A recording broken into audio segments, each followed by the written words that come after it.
Welcome back.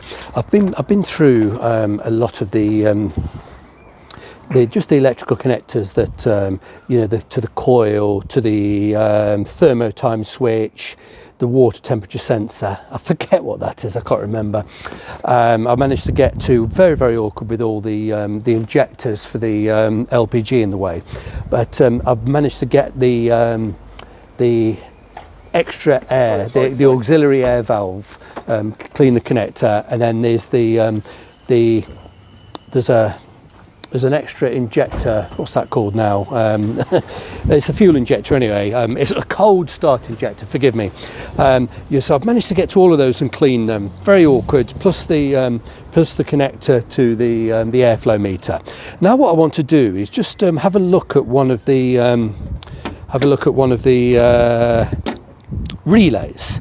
I've had to remove quite a few. This is the valve saver.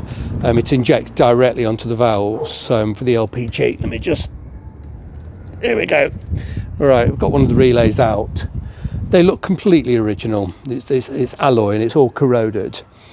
And yeah, there's a huge, there's a lot of muck on there. Yeah, the terminals are filthy. Let me just spray a little bit into the block. I want that to sort of dry out. And I want to open the relay. Now relays, they click. It sounds like clicking fingers. When they're charged, they click. And you can be fooled into thinking that the relay's working because you're getting the snap sound. Let me just open this up very carefully and I'll show you inside. I don't want to break it, so I'll just do it very carefully with an old knife. You can just bend the edges of the casing back very carefully.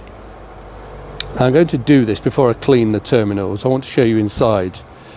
Now, they've got a magnet and a copper coil wrapped around the magnet. Now, the copper wire, it has a coating on it. It's like a shellac type of coating. Over time, that it's like an insulating coating. Because it's insulated, it forces the current. Here we go, it's coming now. I'm just getting this open. Because it's insulated, it forces the current.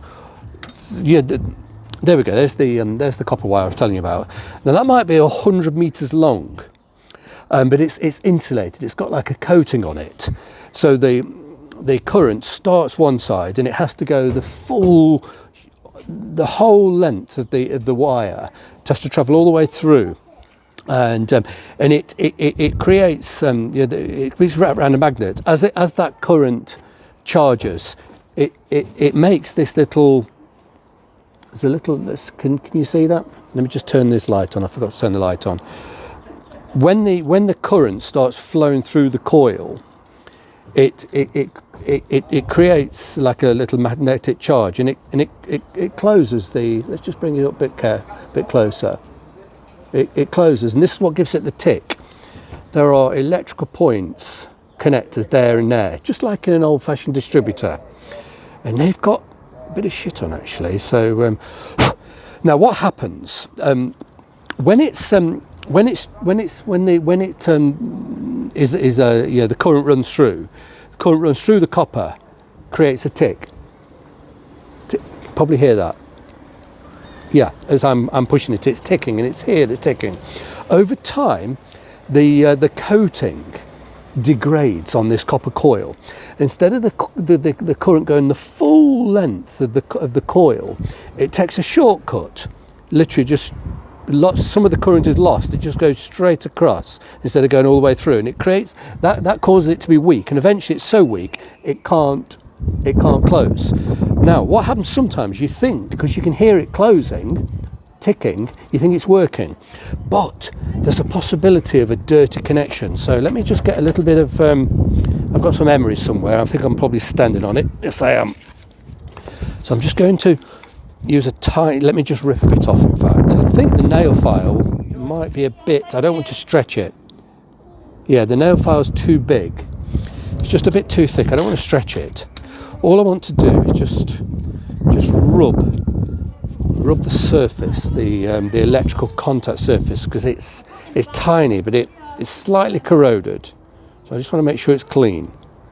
So what I'm doing, I'm putting the paper in and just hold the contact closed with my finger.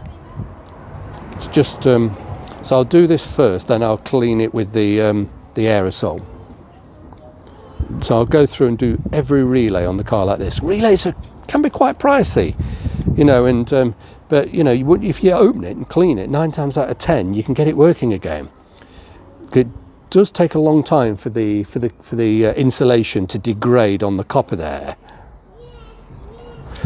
You know, this is 30 odd years old and it hasn't degraded yet, and you know, but the contact itself is a little bit dirty. So now what relays do, I'm just going to continue cleaning this whilst I talk. What relays do, a lot of let me just let these people pass and I'll carry on talking. There's a few people passing it. I'm on the public pavement, so I always lose my thread. Now, what a relay does, it makes a break in a piece of apparatus that needs quite a lot of current. You'd need quite a thick cable going to the apparatus. Now, you can't have that amount of thick cable going all the way through to the dashboard. The dash, you know, it'd be about this thick behind. So what happens is the big thick cables, they go direct to the relay. Then you get a much skinnier cable, really tiny, maybe only 3 or 4 amps, very thin cable going behind the dashboard and to the key. So as you turn the key, the little tiny, like 3 amps or 5 amps, the little tiny cables make a contact here, and then that's what creates the current and closes this. Once that's closed, it can then go to the other, much heavier duty cables, which are they're generally a lot shorter and they go direct to the battery. So it's just like an extra switch. So the key with the thin wire, energizes it only needs a thin wire to energize that coil. And then once that's closed, you've got quite a hefty contact there. And it goes to this one and this one. They go to much thicker, more heavy duty wires. I'm probably making a bit of a hash of trying to explain it. I'll play this back to myself and see if I've made any sense of that. But perhaps not. If not, I'll try and make a better. And I'm just going to spray it now with the contact cleaner. There we go. Yeah. And yes, there's another contact underneath here as well, which it's from there to the center of the core. So I need to get some. Actually, I'm going to do it with the paper, because you can get the paper in easily. If I force a file in there, I could well bend it and stretch it. There we go. And then just turn the paper over. There we go. Blow out the dust, and then I'm going to just spray it. Now then, I think that should be enough. Now, if we look very closely, we can see these contacts are absolutely filthy. So I've got all sorts of. I've got little brushes here, little steel brush, but I'm going to do it. I'm going to do it with a nail file. Just rub it till it comes up nice and bright. Make sure that we've got really, really good contact everywhere. Because I don't think these have ever been out in 30, 37, 38 years. I really don't think. Actually, no, I'm going to use paper. The brush is a bit, the file's a bit clumsy. I don't think they've ever been sort of removed or cleaned. So, it takes a bit of time, and it'll probably take me 5 minutes to clean this before I won't pop the cap back on until the solvent's evaporated.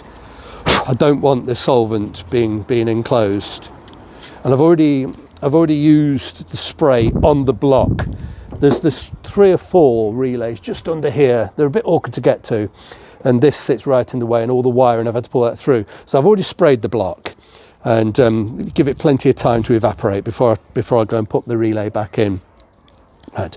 I'm not going to clean every terminal, because it's going to take me at least 5 minutes. But you get the idea. You can see that one's reasonably sort of shiny. and the other ones, particularly that one, are very dirty, then I'll pop the cap back on and I'll just bend the edges back in. Whilst it's off, actually, I can perhaps give that a bit of a clean, just to make it look nice. But I think that's perfectly serviceable. Just absolutely filthy. But yeah. So that's all I'm going to do. I'm not going to do any more on camera because it's all boring watching somebody rub a terminal with paper. But I'll spend another 5 minutes and clean that properly.